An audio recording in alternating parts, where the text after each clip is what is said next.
Hello, and welcome to 10 Lessons It Took Me 50 Years to Learn, where we dispense wisdom to an international audience of rising leaders. My name is Diana White, and I'm your host. This show is sponsored by the Professional Development Forum, which helps diverse young professionals of any age accelerate their performance in the modern workplace. On 10 Lessons, you'll hear honest, practical advice that you cannot learn from a textbook. Today's guest is Dr. Joelle Martin. Dr. Joelle Martin, founder of Try It West Inc., is a trainer, coach, and speaker delivering breakthrough leadership performance, DE&I training, and organizational change. Dr. Martin has worked with diverse audiences of thousands of clients across the U.S. and in, I'm going to take a breath for this, Dr. Martin, China, Taiwan, Russia, Malaysia, Republic of South Africa, France, United Kingdom, and Norway, changing lives for the better. Dr. Martin has earned a PhD in communications, a master's in psychology, and admission as a Wharton Fellow of Wharton Business School. She is the author of How to Be a Positively Powerful Person, as well as 3 other books. She is also the founder of the annual Positively Powerful Women Awards, Educational Summit, and Leadership Conference. Dr. Martin was previously one of the first women to own and operate a full-service advertising agency. Considered a creative powerhouse, her award-winning company specialized in marketing to audiences that include urban, women, and the African diaspora. Dr. Martin has served as a City of Scottsdale Human Relations Commissioner and Compensation Committee Chairperson of the American Baptist Homes of the West, now Common Good, Corporate Board of Directors. Welcome, Dr. Martin. Thank you so much. I'm delighted to be here and spend this quality time with you. I know. I was thrilled when you said yes, because one of the first times when I met you and you talked about serving on boards and your travels abroad, I just said, oh my gosh, to sneak into the suitcase and just be a part of her life for a moment. So I'm super excited to have you on the show. Thank you. I've been looking forward to this. Wonderful. Well, I've got right out of the gate, I got a heavy hitter question for you. All right. What would you say to your 30-year-old self? Well, when I was 30 years old, I was married. I still am, and to the same wonderful guy. What I would have told my 30-year-old self is to relax.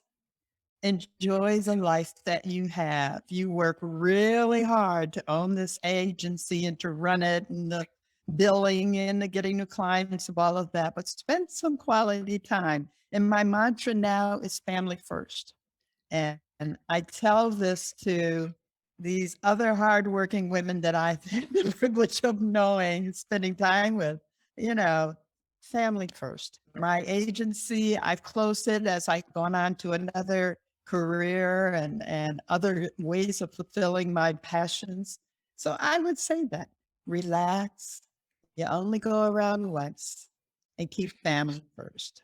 I wish I had you in my ear when I was coming up in retail, because it was always workforce, 17 hours a day, work, work, work, work, work. And I never had time for anything. And when I switched careers and I did have time, I won't say it was too late because I have a very loving, close knit family, but I'd missed a lot of milestones that I won't be able to get back: birthdays, graduations, weddings. And that's something I will regret for a very long time. So I'm so glad that you are saying family first. That makes a lot of sense. So let's jump right into your lessons. Now, what I love about your lessons is some of them are your own, and a couple of them are sage wisdom from some of the thought leaders of our time, right? And so we'll get into that in a moment. But your first one, feedback, is the gift of information that tells you what is working and what is not working. Talk to me a little bit about how you came to know that to be true. A lot of my background and way of living now is driven by the transformational leadership training that I took and became a master trainer on. And one of the things I learned about feedback is that so many people that I've coached and worked with and trained think that feedback is associated with feeling. Like, for example, if I feel bad, then the feedback is not so good. Mm. If I don't trust myself and someone gives me feedback, I may in my mindset say, oh, that's that criticism. They don't know.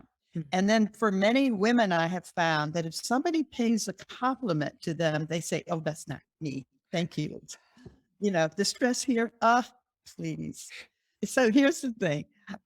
There's an expression that may bring to life feedback a little better. And it goes like, and it has a course word in it. Okay. So I'm just going to say that word. Okay. We allow Um, that curse uh, word. So go ahead. okay. So if one person says that you are a horse's ass, that could be one person's opinion. But when 100 people say you, you're a horse's ass, get a saddle. Wow. Let's go ahead and repeat that one more time. I rarely do this, but repeat that again, Dr. Martian, because my goodness, All right. I didn't originate this, but that's I love okay. it. If one person tells you that you are a horse's ass, that could be one person's opinion.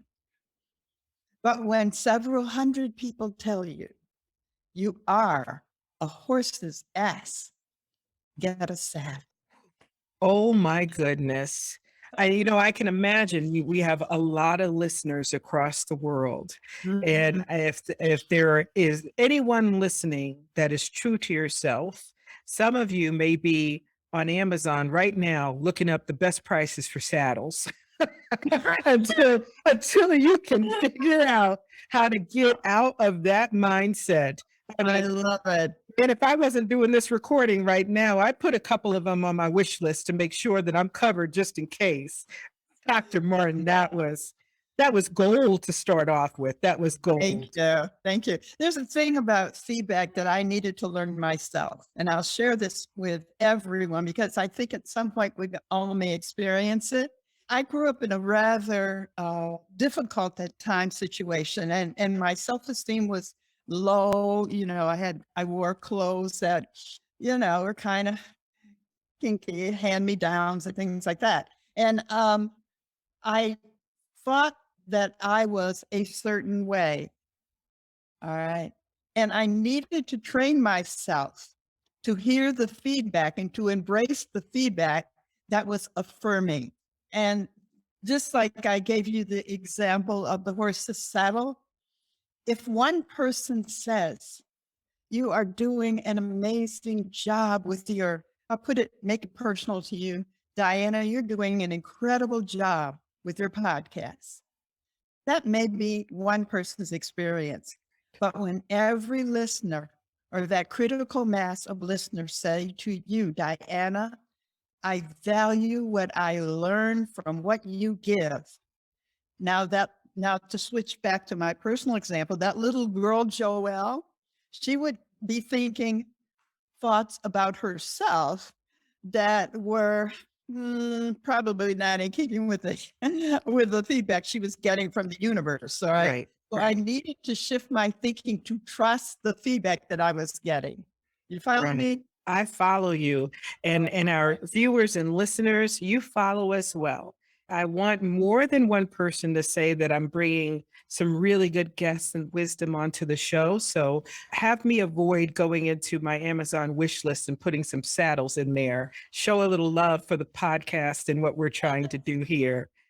Right. It's so important to know how you're doing. And it's just information. If you find out, as I have many times, that what you're doing isn't working, shift. There you go. That's right. Mhm. Number two, one of the most important superpowers is one's ability to choose. Absolutely. Absolutely. I have so many examples of this. One of the most trying times of my life was when I had breast cancer. Mm. And I call myself a conqueror now, not a survival, because Love I'm embracing the word conqueror. And I remember, my husband, he was going through this process with me and my friends and my family, but they couldn't have the relationship with choice that I had. right. And one choice, I would be given choices by my doctors. Do you this or this? And all I could do was make the best choice in that moment. And eventually I conquered. 9 years later, I'm still here. So the power of choice is one's ability to own their own life, to own their own future, their own health and well-being. We can't give somebody else that power. There is also ways that choice can strengthen one's life. Words that we use. We can use our words to invent a future that is so exciting and beyond compare. And there's this one example that I use in my work that comes from transformational leadership is the difference between I have to and I choose to. And and if anyone chooses to take this on, just try saying for 30 seconds, I have to, I have to, I have to, I have to get up in the morning. I have to get on a plane to fly wherever I'm going. All of those things that you don't like to do. In fact, make a list of them. All right. And then notice how you feel because our words, our attitude all trigger certain feelings and emotions. So most of the times when I do this in large groups or with my individual clients, I said, so how do you feel about that? Well, I feel sad and depressed. And I said, okay, great. We're going to get rid of that one. Now choose to use the word I get to, I want to. And they do the same thing. And I said, use the same things that you just said. And I'm okay. So how do you feel? I feel free. And that's the power of choice. And I have like 8 ways that one can shift the quality of their life just by what they choose in the moment. And that's our words, our attitudes. Those are just 2 of them. Now, you first of all, that lesson was poignant for me personally.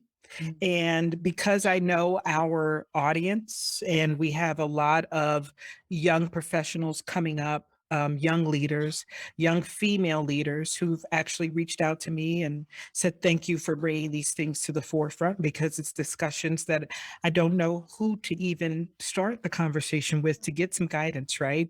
But I want to go back to that superpower being the ability to choose. And I would love for you to give some words of wisdom to some of our young female listeners who might be struggling with choices of, do I go to this school that will further my dream in my career? Or do I stay home because my boyfriend is here and we've been together for so long and I don't know if long distance is going to work?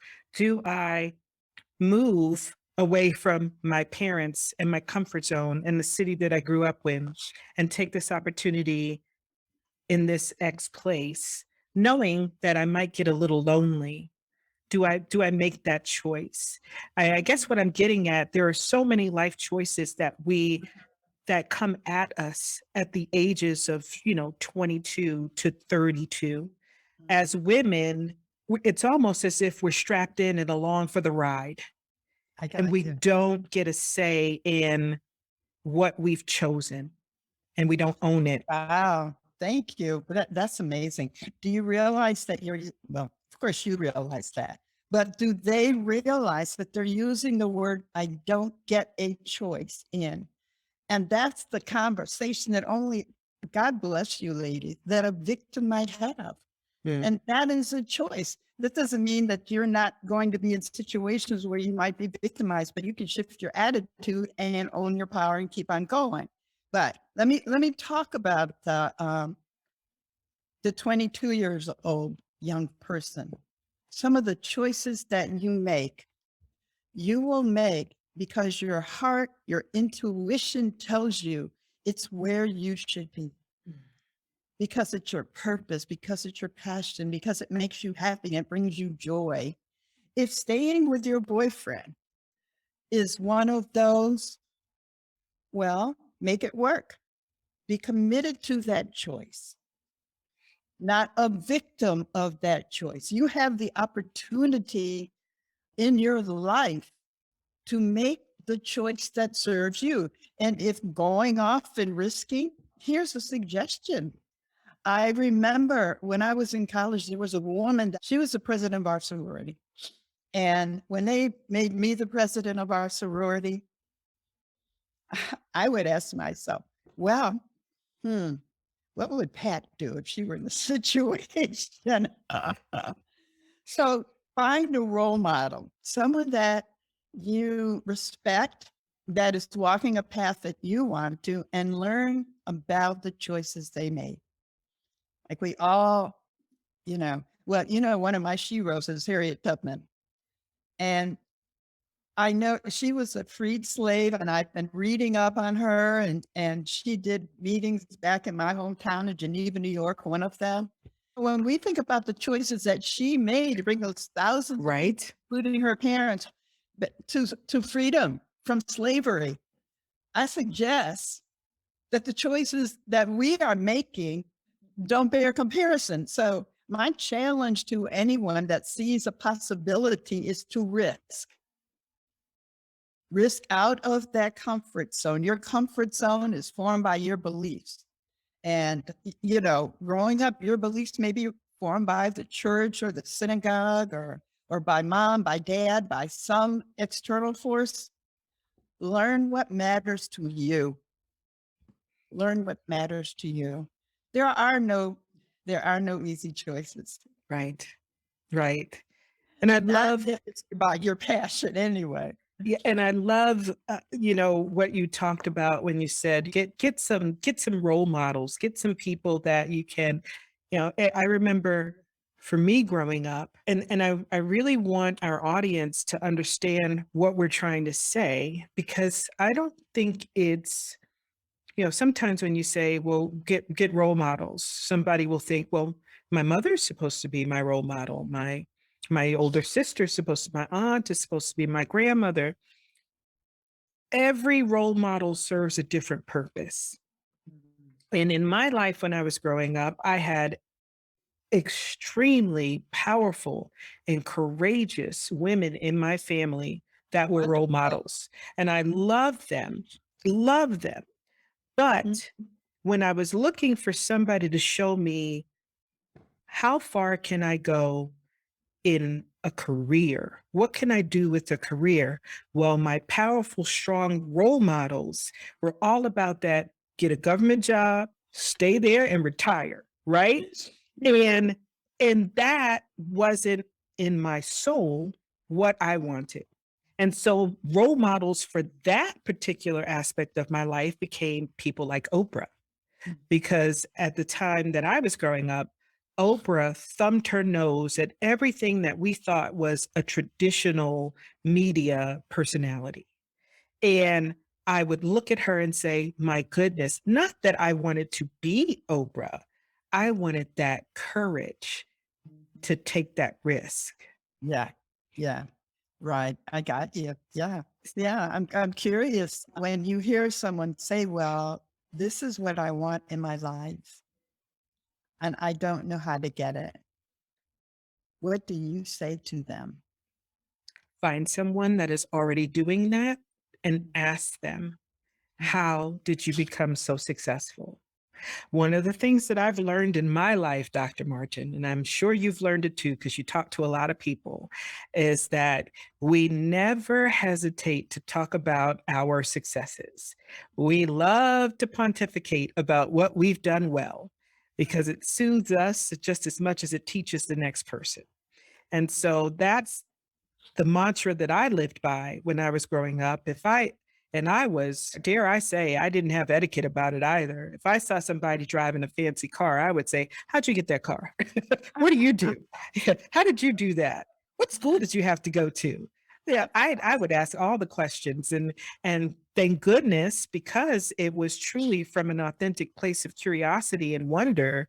I didn't get a lot of people that turned me down. I had a lot of people give me life lessons along the way, just by me saying, How'd you do that?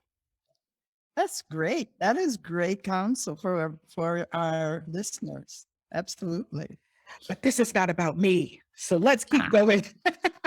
lesson lesson number 3. And this is where we bring up these are not necessarily lessons that you've made up, but it's definitely lessons that have impacted, I believe, all of our lives. And this is a perfect example. If you think you can do a thing, or if you think you can't do a thing, you're right. And this is actually Henry Ford that said this. But man, this has resonated with me for years. So I'd love to hear your take on this. Yes, absolutely. It's all about mindset, I think. It's all about beliefs, and a belief is not a fact. A belief is not like gravity. Belief is something that we hold to be true and we act as if it is. So if we think we can, that's a belief. All well and good for you if that's what you want to think. And if you think you cannot, that's what you think. So in order for you to have the courage to take the path that you most want to take, it's going to take you challenging the beliefs that you have in the way. If you think you can, you're great. If you think you can't, you're right. Yeah. I love it. I love that. And it never gets old, and it never ceases to be true. Amazing. Number 4, learn to be confident before and after any challenge. And then here we have a quote by Joseph Campbell and Carl Jung. Carl Jung probably first. The cave you fear to enter holds the treasure that you seek. Yeah. I wrote when I offered that question to you, I know I said, move first, courage or not. And again, I think you're probably, your listeners or those viewing will get that I have a strong faith in mindset shifting and beliefs. All right. So I've worked with several people who have said, I'm not confident. And then there's an increasing trend that I'm hearing, I'm an introvert. And That's me. I say it. Yes, I know. I understand. Well, if you weren't an introvert, what would you be doing now? If you were confident, what actions would you be taking? And it's be the confidence. And, there's this expression, fake it till you make it. I'm not sure about that one. Tell me why. Tell me why. I don't think that as I was coming up or when I'm with somebody that I'm faking it. I think if I'm consistently authentic to my truth, it ceases to be fake. I respond to my truth and I operate from that, you know? So I can't say that I've always been courageous. I haven't, quote unquote, been courageous in that way. I've just made some risks. And then I learned how to be courageous. The repetition of risking actions in the direction you most want to go creates courage. And now, I can go just about anywhere in the world and say, that's courage. Well, of course, it's courage. You've done it, for so long.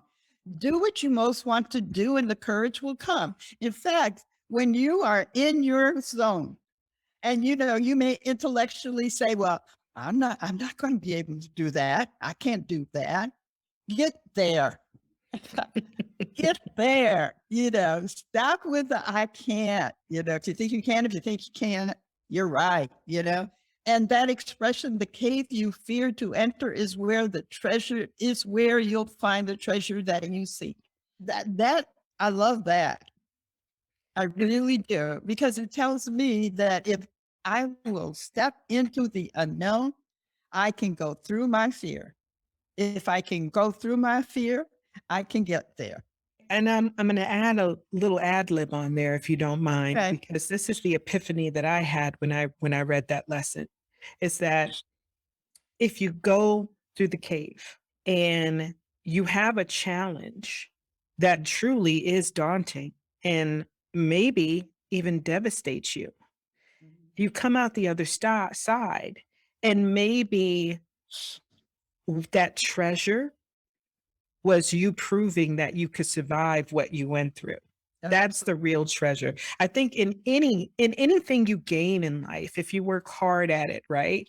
The treasure really is that at the end of the day, you survived or accomplished or combated or overcame something, and that makes you a stronger person. And I feel like that's the true treasure. Mm-hmm. And I live by a motto of feel the fear and do it anyway. I think I've been doing that for a very long time. Yeah. You know, Yeah. you have to. Number 5, you may never know the cause of the good fortune. Just be in wonder and gratitude and accept the gifts of the universe. Whoa. Whoa. Yeah. I have a lot of gifts that are like that. And I don't know how many of the things that I have been able to accomplish began. I tend to believe, and that doesn't make it a fact, it means my belief, and I'm sticking to it. I believe and I have faith in my authenticness and desire to have people live better lives. And because of that, I was asked to go to the Republic of South Africa and lead a training with a colleague of mine. And it was an honor.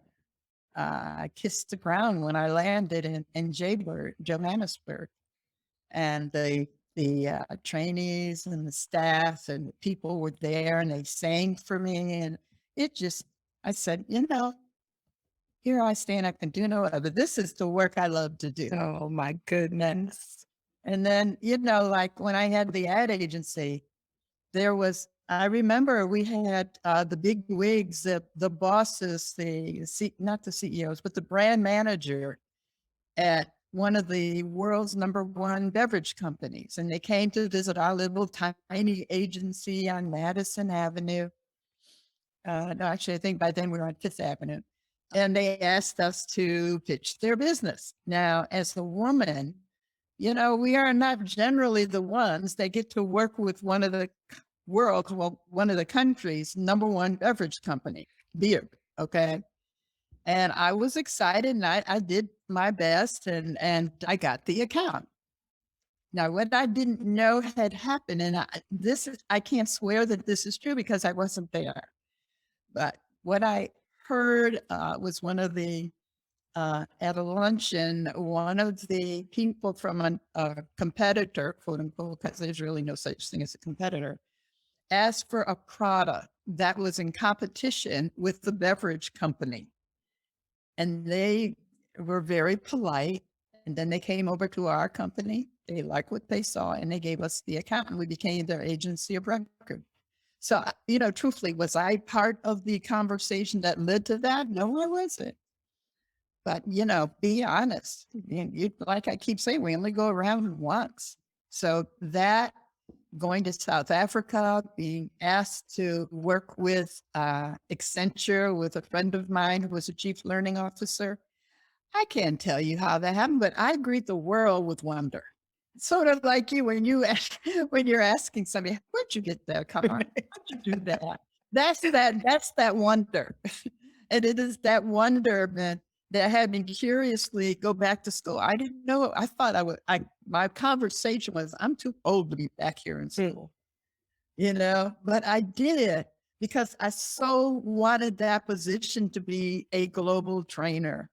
And for me, that I want to know, and I sat there looking at these men and who were not the color of my skin or the gender. And they were using the words that I know, existentialism and Heidegger and all of these words. And I'm sitting there, at the time I was a brown young woman, just like now, listening to them. And myself is saying, I wonder what that means. So I went back to school. To your point, I went through the fear. I got my master's, and I found out I love learning. I do. So from there, I went on, I got my PhD, my Wharton Fellowship, and I continue to face the world with wonder. It's my joy. Walking into a room of 7,500 300 people and learning how to connect with those people and have them accomplish something. That's a wonder. I could go on about wonderment. Do you feel, Dr. Martin, do you feel that sometimes when blessings do come our way, that we might, because we are questioning not just the blessing, but our worthiness of the blessing, because we're so focused on that, do you feel like sometimes we self-sabotage? I do. Hmm. I do. That's that thing about a blessing is like a compliment from God. And when you get that compliment, do you say, "Oh, this old dress, this is something I happen to throw on today"? No, a blessing is an example of your faith. It's telling you to go on, keep going. And I've heard about that self sabotage, and I'm sure in my life I've done my share. Not that I I think we all have. but that's my choice. Yeah. Do I choose to sabotage myself, or do I choose to continue on and give my gifts and to have my joy? For us, it is a challenge, because there are people out there in the world who want to rain on your parade and bust your bubble and step all over your joy. Well, you can't let them. You can't let them, particularly us people of color. I often ask when somebody brings that up, I often ask, why do you think that is? Fundamentally, why do you think as a people, so many of us choose to downplay, downgrade, spit on someone else's success? Where does that come from? Scarcity, Hmm. fear, competition, feeling like they are not enough.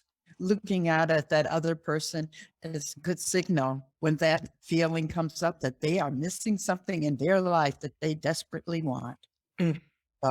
Yeah, I have to catch myself on that one, because I'm fairly competitive and I love excellence, And so fortunately, as I've gotten older, I don't want to be the one that does that. Mm. And when I catch myself being that way, I have to honor that person. And I told a dear one who was amidst a conversation where somebody was attempted to deplete her self-esteem. And I said, that person that is I didn't give it this long message though, but the person that is attempting to diminish you, to rain on your parade is delusional. Mm. They don't know who they are, and they're jealous that you know who you are. Oh my goodness. Am I going to have to make you repeat yourself several times through this episode? Because these pearls of wisdom, they are upset and conflicted because they don't know who they are, and they're mad that you know who you are. Yeah, Ooh. absolutely. Absolutely. It's sad. It's sad. And we can't let that spirit win, Yeah. not in our souls. And I dare say, probably the act of getting past that negativity not only is a lesson in courage for yourself, but maybe a little bit of a wake up moment for that other person that is trying to bring you down. That is powerful, powerful. Number 6, Yes. know your values. And I love that you list yours here, because I know you and I know this to be true. Your values, you say, mine are authenticity, integrity, responsibility, excellence, being connected to people, joy, fun, family, and faith. And one of the reasons why I read all of those, because I could have just left it at know your values so that we can have a conversation about that. One of the things that I'm finding, especially with the generations that are coming up, is that when you say know your values, sometimes there's a hesitancy in even understanding what values means. What does values mean? Because I don't think it was ever kind of put in the conversation of their molding, of their upbringing. These are what values mean. No, it doesn't mean that you value things, money, prestige, getting the next job. That's not a value, right? But what you put here are the core, the building blocks of values. And I love that. So talk to me about, first of all, how have you come to know yourself so well that you know that these are your values? I think that's number one. And number two, somebody who's struggling with even just defining what values means to them. How do they fix that? Mm, a heavy question. It's just as loaded as my values. Yeah. This may sound strange, but it's been by trial and error. I believe in the alignment of the promise of alignment, and that vision, values, purpose, mission, results are connected. And that connection hasn't always been a part of my life. All right. And you can tell, an example, you know what it's like to drive a car in alignment and one is out of alignment. It's just not flowing. It's just not there. All right. So I have discovered my values or what's important to me by trial and error, and not intuitively by trial and error, but because of the feedback I got, because of how it made me feel and how I was able to make the difference that I choose to make in my life. So, for example, integrity. When I don't keep my word, I pay bigger prices than when I struggle to keep them. So now I know, okay, Joelle, you're about, it's not like I think, oh, I'm about integrity. Those are action words for me. All right. So if I say to somebody, we're going to meet for lunch at such and such a time, I have a different experience within myself when I am on time and when I'm not on time. Wow. I have a different experience. It's the same one as when I'm on time. If I contact them before the time goes and I say, you know what? I got da, da, da, da, da. I'm not going to be on time. Is that okay with you? Then I renegotiated the promise that I made. So I believe in integrity for me because I live to be, I live more life that way than just taking advantage. People don't understand the promise. That's one of the things that can change lives is you are able to keep your word or create a new agreement and keep your word. Authenticity is, it's, and that's about being authentic in the time space that you are in. I'm not suggesting that, it's a weepy thing, a kumbaya moment all the time.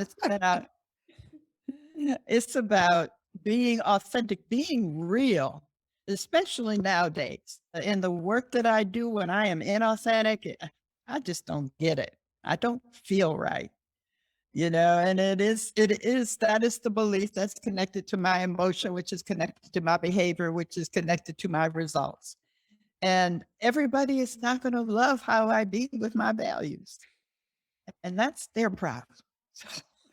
You know what? That resonates so much because I spent a lot of years of my life trying to be, after I got over my rebellious phase, I spent a lot of time trying to be everything to everyone. And when I say everything to everyone, not necessarily doing everything for everyone, but trying to be the person that I felt they wanted me to be. Yeah. That is a deception that is draining and crueling and not sustainable. Mm. And so when I decided, okay, hate it or love it, I am going to be who I am. And I know that I'm going to be polarizing. I know that there are going to be some people that get me and embrace me, and some people that I have an expression. If I were on fire, they would spit on me if they were allowed to take a sip of gasoline first, right? I know that's harsh. I'm going to give you credit for that one time. Well, one time, right? But every single day when I connect with someone, Mhm. and I know I've connected because I was my authentic self and they were their authentic self, and there was still a connection. To me, that means more than me trying to be everything to everyone, Mm, because I know that that connection that I have with that one person, that probably is gonna last now a lifetime, if not many years. And believe it or not, I'm not even talking about them being in my life for a lifetime. Some people are in your life just to teach you something, but once they teach it to you, they never leave your life, even if they're gone. And mm, so to me, that is what I consider your when I look at authenticity and integrity, that's what I bring with my core values is I promise you, I am going to be who I am, whether it jives with you or not. I am mm. always going to be who I am. That's wonderful. Well, That you are full of jewels and gems too. Well, let me tell you something. A lot of my jewels and gems come from watching women like you. So, Oh, thank you. so there you go. We are the product of the people that we choose to learn from, Mhm. and we've not had many interactions, but I can say all of our interactions, I've walked away learning something. The same here. You know what? Thought just came to me about the thing about authenticity. When I was growing, like you were rebellious. All right. I was a good girl. Oh, Okay. Yeah, I was a good girl and nice, good student. We moved around every year. Mom raised me as a single mom. She was hardworking and so on. And so my thing was getting approval. And for all of our young people who are looking to be a certain way to be approved of, you may be paying some prices. Find a way to be true to yourself. And at minimum, find a way to tell the younger you that is striving to be like someone else in spite of the circumstances. Tell them, I am proud of you. You got me where we are. Do you know what I mean? Yeah. So I have learned to tell that young Joel, that scrappy one, that latchkey kid, thank you. Thank you. You got me where I am. A lot of us say, well, I don't want to be like that, through the abuse, through the hard times, through the deceptions that happen to them, if they did, disappointments. So that is not who you are. Those are things that happen to you. right. So thank yourself for getting you through that, just as I have learned to thank myself for that little girl is passive aggressive, and I was going to get it. I was going to be that nice little girl, my own special way. It's true. And I love that you talked about that transition and that journey, because it goes back to the cave analogy, right? Sometimes you're going through that cave, whether you chose to or not, whether you even know that you stepped on the precipice of the cave entrance, you're Mm. going through that cave. Yes. And when you get out on the other side, you have to figure out who you are and thank the person that you were before for taking that step. That's powerful. My Yeah. goodness gracious. Isn't that great? It is amazing. So number 7, Yes. and then I almost cried when I read this one, because this is something that I do.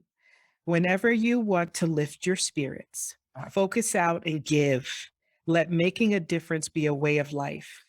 And I know that you live by this. I know you live by this. And I have come to start living by it, but it took me a while because I was so focused on me, me, me, me, me. But I want you to talk about how you got there. Mm. Wow, how I got there. At the time I took my step into my personal development journey, there was so much stuff going on in New York and in the world. And you read a paper and there's not unlike now, division and anger and killing and murder. And I used to think to myself, I can't do anything about that. And that was feeling futile, you know.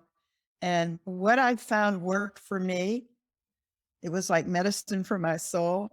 I would go out and make a difference with somebody. At the time, I'd find something to enroll them in that was outrageous. I remember going around the neighborhood asking people to give me donations because there was a foster home center that whose furnace went out.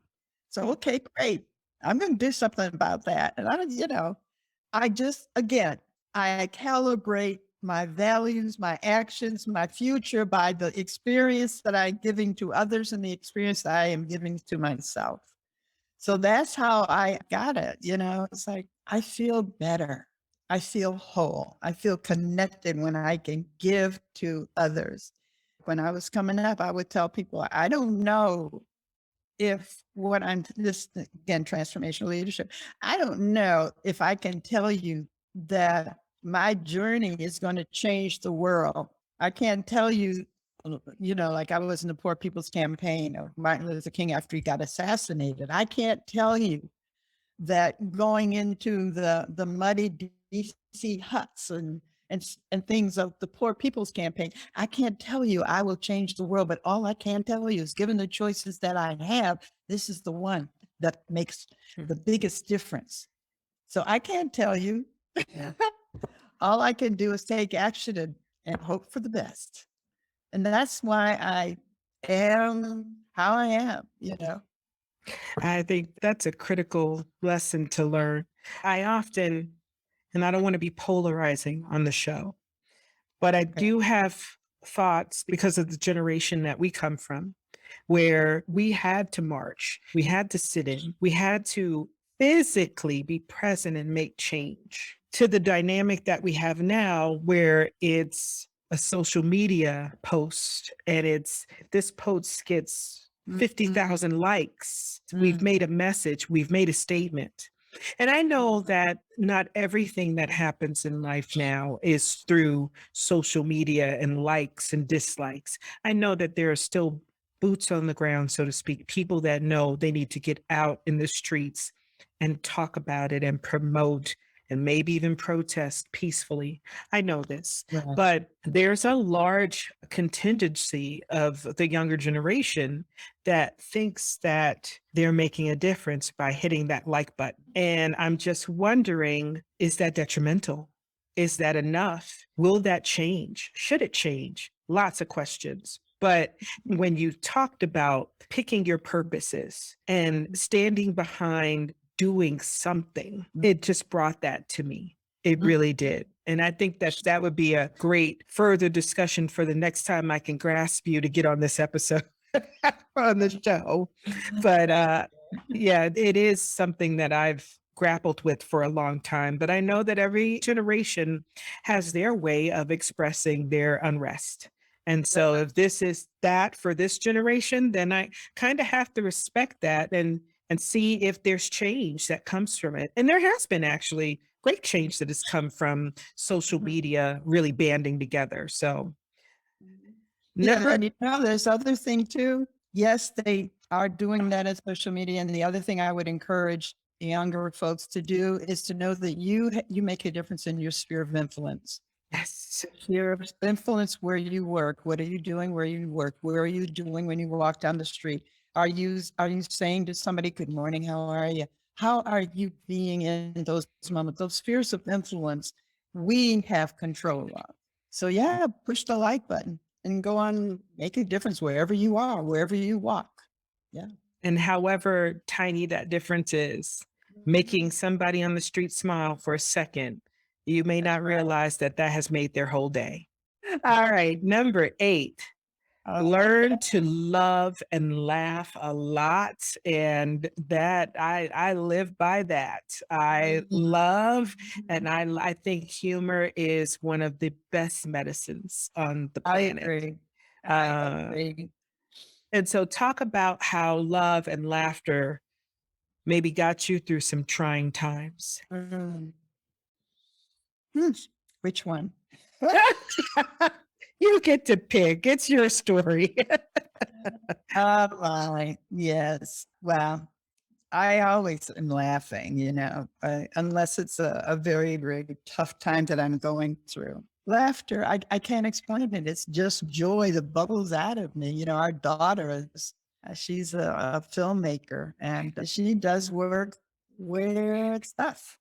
And she said the thing that people know about her on set is that she laughs. And it's very fulfilling and revealing, and it doesn't take a lot of money to love and laugh. It doesn't take a lot of money to sit down and with somebody and say, I appreciate you. I appreciate you. How's your day going? And to love and laugh, there have been some harsh times, like the cancer treatment. It wasn't always fun. I just finished getting over about, I don't know what it was, a year and a half of a debilitating illness. Hmm. And fortunately, I'm on the other side of that case. Beautiful. Yeah, on Beautiful. the other side of it. I couldn't walk, couldn't eat. I was wearing adult diapers. I mean, I tell you, Diana, it was tough. It was really tough. And that's where the love and the laughter comes in. Going through it, I can be on the stage and talk about it, or the other situations in my life, being homeless. That's not funny. Right. My attitude about it, though, is that I love that I'm on the other side of it. And I love being able to understand that situation. So love and laughter, that's And cool. I think that, you know, I can only speak for my culture, but I do feel like in the African diaspora, there's a lot of that. There's a lot of joy and pain, so to speak. And we combat a lot of things with humor. And I've had several friends that are not of my community say, wow, yeah, heck, you'd laugh at some of the darkest stuff. What's with that? And How it's would you like, get through it other than right.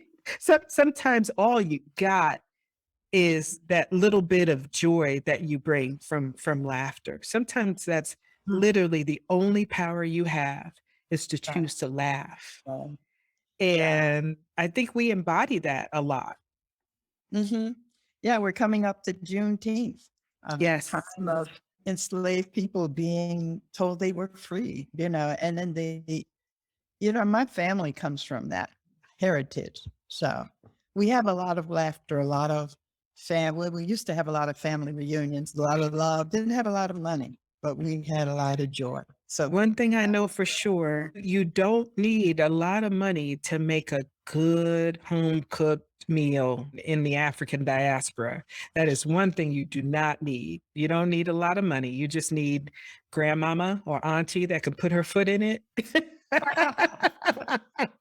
And then everybody's eating and just uh, make sure that daddy gets the big chicken breast and we're all good, you know? Man. that's awesome. Number 9, Uh-huh. every person has value and a lesson to teach.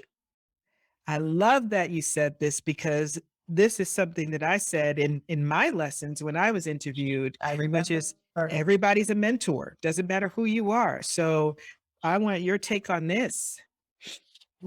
Everybody does have value. And let me say, if I operate from that place and honor people, whether they are my color, whether they're not, my gender orientation, what have you, everybody has value. And that is a bedrock for me. Walking in and meeting someone, having the big events, knowing that you come into my house, you have value. I welcome you.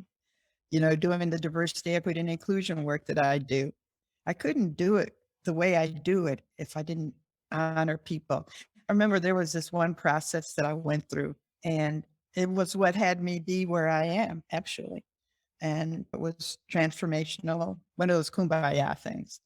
And standing in front of someone and just looking into the eyes of these different people as I met them, just look at their eyes, just experience them.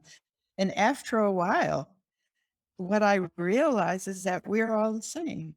Now, that's, that might be a bit much for some of your audience. I don't know, but that's what I noticed is that I imagine at that time, Diana, what would the world be like if everybody experienced this?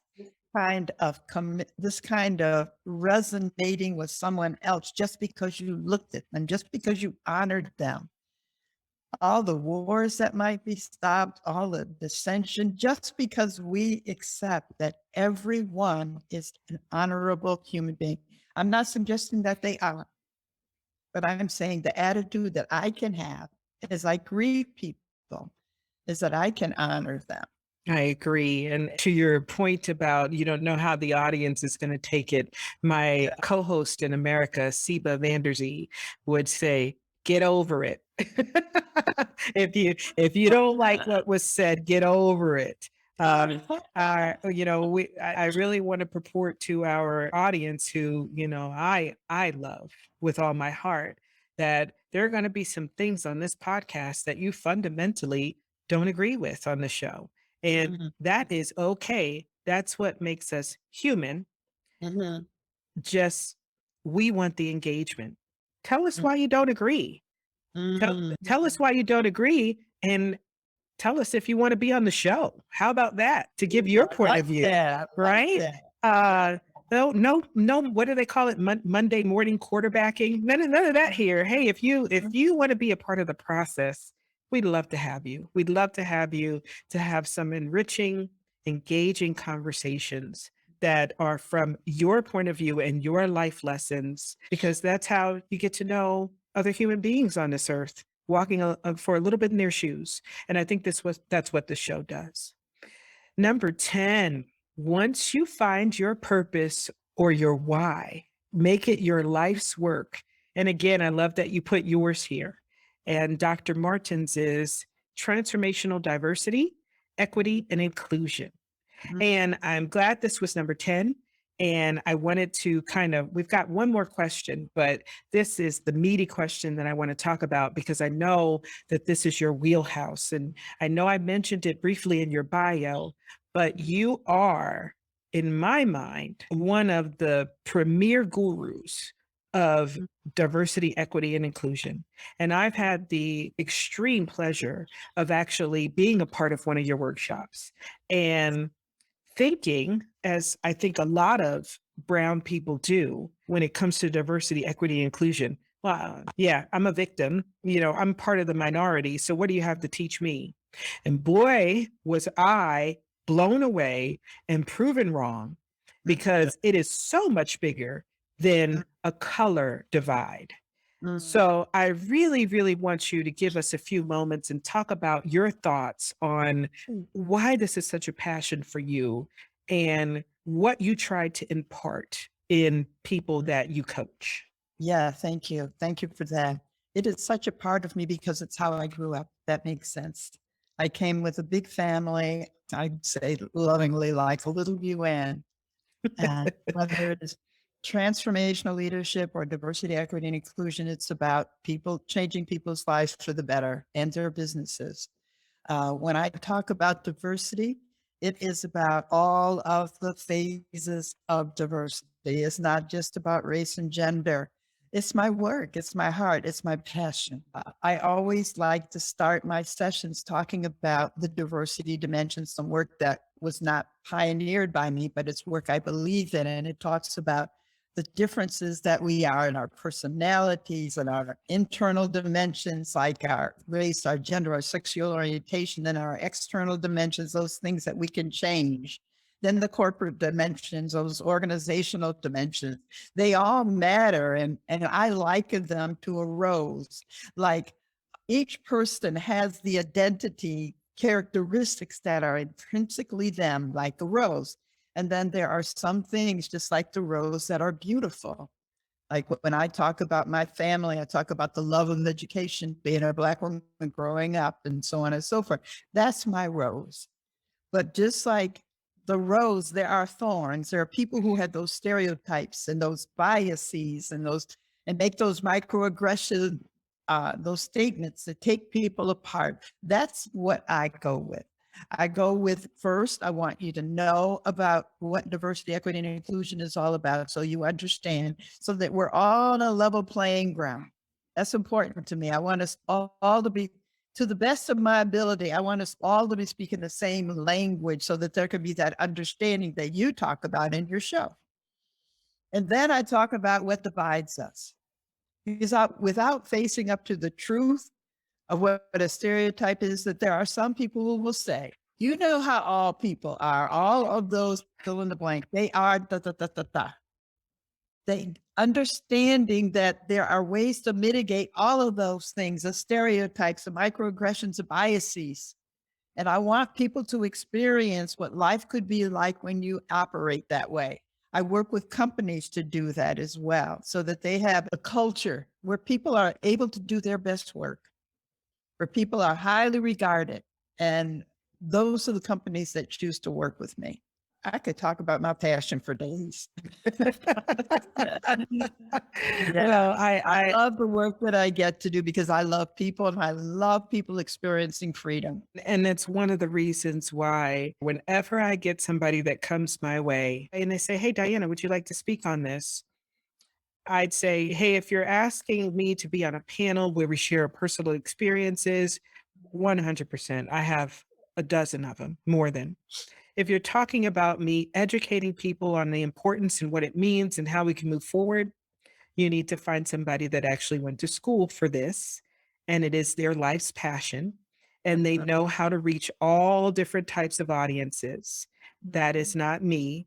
And then immediately your name comes up. And Thank you. I it will appreciate it. continue to come up because I have, no pun intended, been transformed by your workshop. So I know it works. Thank you. Oh, you're welcome. But I got to stop being nice. I got to ask the hardball questions. You know, this is a serious show. All right. Let me hear it. Wait, All right. So we're ready for it. All right. Go ahead. last question. Last question. Of all of the wisdom that you have, you know, all of the life's challenges and the journeys and the caves that you had to walk through, what have you had to unlearn? Mm. Mm. I have to unlearn that I am not immortal.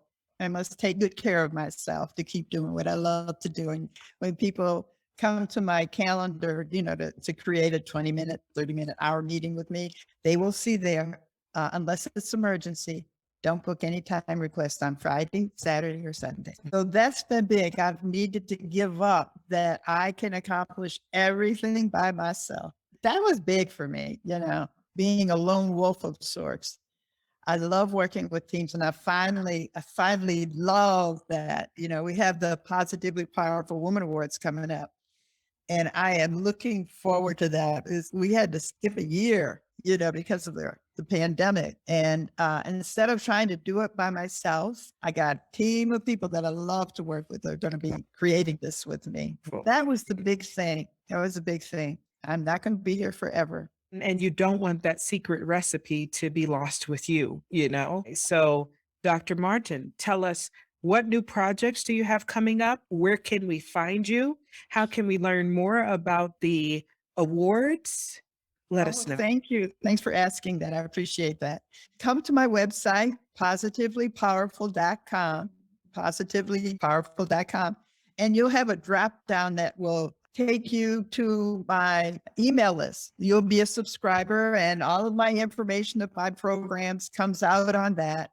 Information about the awards will be there very, very shortly. So that's one way you can get a hold of me. You can also email me, jpmartin@tridewest.com. That's jpmartin@tridewest.com. And I'll give you the link to my calendar. And you can set up some time for yourself for a 20-minute, 30-minute strategy call with the ENI or life challenges. The awards is happening October 28th, 2022. In the morning, there's going to be an educational summit. And in the afternoon, this is from 12 on, there'll be the award ceremony. The award ceremony, I came to create this and be the founder of it. That's a 12-year journey. My lived work in DE&I is a 30-year journey, that plus the transformational approach to it. And how I decided to stake my claim that I was going to be transformational trainer and focus on women in this event is because I went to speak to a group of women. And these were lawyers and judges and so on and so forth for our original people's nation and so on and so forth. And I asked the question, I said, how many of you take good care of yourselves? Because I looked at them and they were so tired and drawn. I said, this is not okay. As a training designer, I have to do something that brings women up to life, that creates the experience of being loved, of being queens for that day. So the event itself is for all people. It's welcome, open to everyone. Our capacity is 300 this year, and that's the late live course. And we're having it at, this should be a drum roll, ASU 365 Community Union. And the awards will be in the Santan Ford Club, and the Education Summit will be on the floor below. So just imagine you're coming there and there's the welcoming greeting, and you're seeing old and new friends, and you're having continental breakfast. And I'm going to create for this occasion a transformational DE&I experience.